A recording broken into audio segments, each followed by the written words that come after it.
has a right to be heard, and he will be heard. So I'm going to say this to Boris Johnson: drop the deal.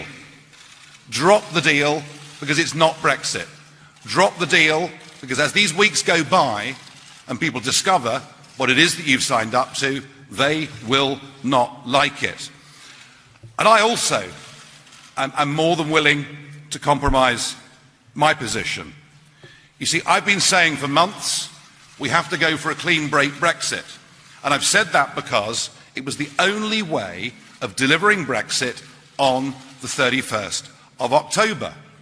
But if Boris said that he now wanted to go down the route of a genuine free trade agreement, along the lines perhaps of Canada or other models, and that in doing so he would not sign us up to political linkage, he would not keep the continued jurisdiction of the European Court of Justice, that he would simply go for a free trade deal, he'd give a deadline of the 1st of July, and failing that, of course, we could both go to Geneva, to the World Trade Organization, under Article 24. We could leave the European Union, but have several years, in fact, to negotiate the new agreement.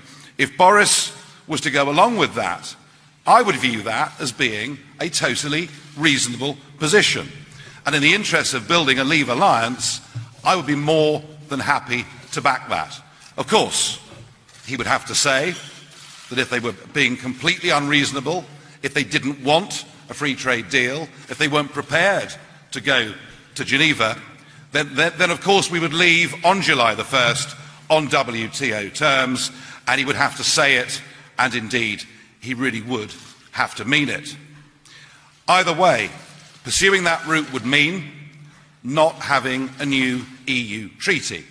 Pursuing that route would mean not entering into negotiations on the completely impossible conditions that Barnier has set out already in the political declaration. And that really would be Brexit.